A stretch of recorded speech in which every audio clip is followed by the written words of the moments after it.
All right, if you are a reader, you're going to love our next guest, or if you're a listener, that's a hint. She's known for writing best-selling thrillers. Yeah, she's also taking her writing to a different format. She writes audiobooks, and here to talk with us this morning is author A.J. Scudiere. A.J., good to have you here on Live at 9. So we're talking about audiobooks. How easy or how challenging can that be, first and foremost, when you even kind of slightly delve into that format? Well, I don't do any of the production, but as I write, I think about what's going into the audio, and I know a lot of writers say, you know, I hear the voices in my head, and I actually know some of the audio actors now, so I really do hear their voices in my head while I'm writing. Does that help you, or does that distract you? Because you're you actually write audio movies. I mean, you take the audiobook to a whole new level. How are yours different, first, from most audiobooks? Well, initially, I always write it as a novel. It comes out as a paperback, as a thriller. But my particular style of writing lends itself well to this audio movie format. And the audio movie format is such that you don't have a single reader. You have a different actor for every part. So every time the character speaks, you hear the voice of that actor. So you actually get to hear the conversation. And you have sound effects. You have a track, a musical track? Yeah, there's a score that's written for each book. Are you serious? I know, I love it. So how do you think that really resonates not only with the reader, but also, I guess, the listener as well? Does that even give it more color to the story, so to speak? It really does. God's Eye, which was my third novel and the most recent one to come out in audio movie, as the writer, I get sample tracks ahead of time. So I was listening to a track from later on in the book, and the book is about a woman who's plagued by a demon and an angel. And in this particular scene, she's trying to cast a spell. She has no idea what she's doing, and she can hear the demon running circles around her. She can't see anything, but she hears these footsteps closing in.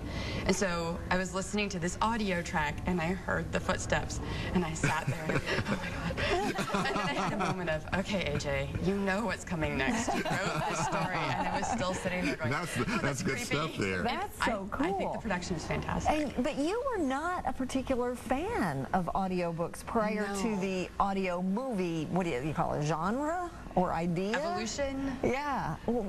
And why was that? I think I thought of audiobooks the way most people do, which is, like, I tried one and I didn't like it, so I don't like audiobooks. And they come in a much wider variety than I think I gave them credit for. But the single reader, unless you have somebody who's capable of doing obviously distinct voices, winds up doing something so that you hear a difference in the character. And I always joke that you get this one reader kind of doing the male and the female going, you must pay the rent. I can't pay the rent.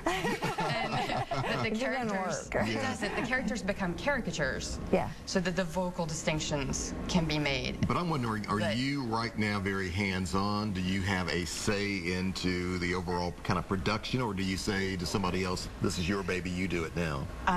I very much wanted to have a say early on, and I have learned to leave it to the professionals. And so it is a different medium, isn't it? It's totally different. We did pick the actors for God's Eye. You know, we were given a list, and we went through and we said, we want this one to play Catherine and this one to play Margot, and we really like this voice. So we're getting more of a say as more of them are produced. What do you say to folks who say, why not just go ahead and go the next step and make a movie with pictures? Because this is a movie just without visuals. Exactly. I think there are different tiers, and I think for people who like to read, they want to have control of everything in their head. They want to see the character the way they do. And you get the whole book, right? You get the whole book. You get the whole book on the audio movie. That was my big contribution as the writer. I can't handle abridged versions. And so I said, whatever you do, we have to do the unabridged. And I think when you get to the audio, you get that next level. You get the voices in, but you still have the visuals. And when it goes to film, they'll get all of it. I think the books will lend themselves very well to film, and there are several studios looking at them right now. I can imagine so. AJ, thank you so much. You can meet AJ today at, I love the name of this festival, Bookstock Festival. Wear your tie-dye, just in honor, at the Central Library there on Poplar, 3030 Poplar, I think is the address, and there's the date tomorrow. Thank you so much. Thanks for having me. Continued success. Sure. All right.